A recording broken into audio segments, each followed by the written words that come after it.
ऋचा। आप सभी का स्वागत है हमारे YouTube चैनल पर। अभी 1-2 दिन पहले इसरो का स्किल टेस्ट हुआ है।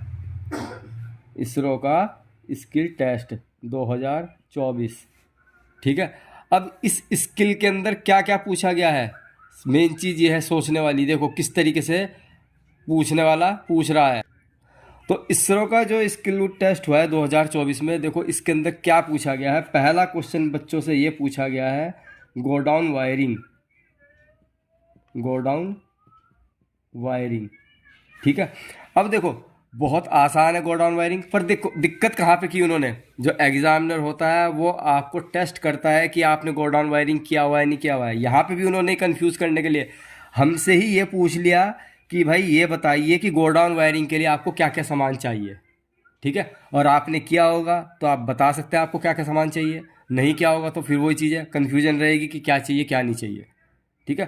तो जिन्होंने किया हुआ है तो वो आसानी से कर सकते हैं। इसका वीडियो मैंने अपने चैनल में पहले ही बना करके डाला हुआ है, ठीक है। तो आप वहाँ से भी देख सकते हो गोडाउन वायरिंग का। उसके बाद में दूसरा क्वेश्चन पूछा गया था सीलिंग फैन का। सीलिंग फैन, अब सीलिंग फैन में किस तरीके से पूछा गया था। सीलिंग फैन आपको दे दिया गया था। सीलिंग फैन में उन्होंने कहा स्टार्टिंग वाइंडिंग ढूंढो। स्टार्टिंग ढूंढनी थी, रनिंग ढूंढनी थी, ठीक है। और उसके बाद इन दोनों वाइंडिंग को ढूंढने के बाद में क्या करना था, कैपेसिटर लगा करके रन करके दिखाना था, ठीक है। रन करके दिखाना था, ठीक है। इसी तरीके से इन्होंने एक और हमें एक्सपेरिमेंट दिया, क्या, स्टैंडर्ड वायर गेज।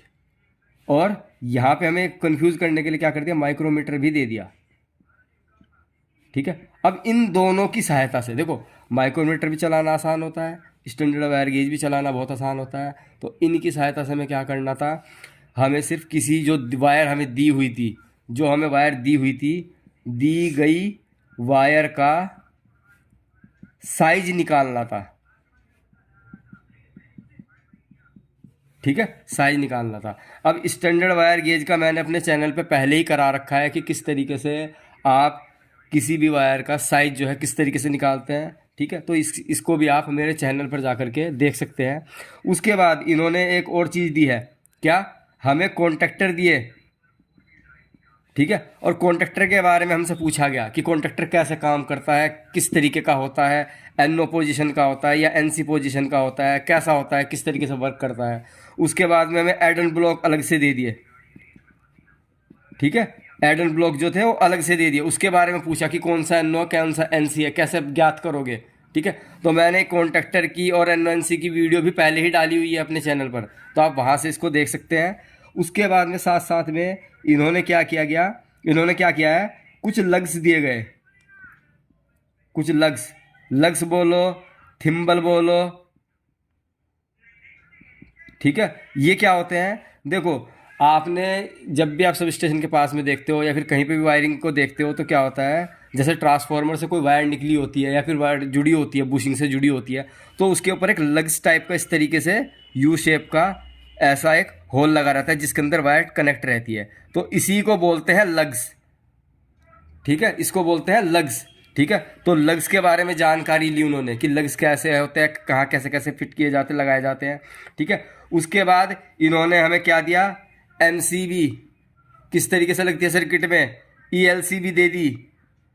इन सब की क्या पूछा है, बेसिक जानकारी, किस तरीके से लगाई जाती है, कैसे लगाई जाती है, किस तरीके से लगाई जाती है। तो ध्यान रखना जब भी स्किल टेस्ट देने जाओ कंफ्यूज नहीं होना है। सिर्फ आपको क्या करना है, आपको ये जानकारी होनी चाहिए कि किस तरीके से आप कैसे कौन सा जो कनेक्टर वगैरह है वो किस तरीके से लगाते हैं, ठीक है।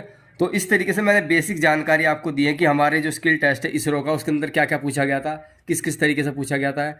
अभी मैं आगे धीरे धीरे आपको और वीडियो बना करके भी बताता रहूँगा, तो उम्मीद करता हूँ आपको समझ में आया होगा। अगली वीडियो में मैं आपको इनके बारे में ही बताऊँगा किस तरीके से, अगर आपको लिखने को आ जाता है तो आप किस तरीके से लिखोगे। तो मिलते हैं नेक्स्ट वीडियो में।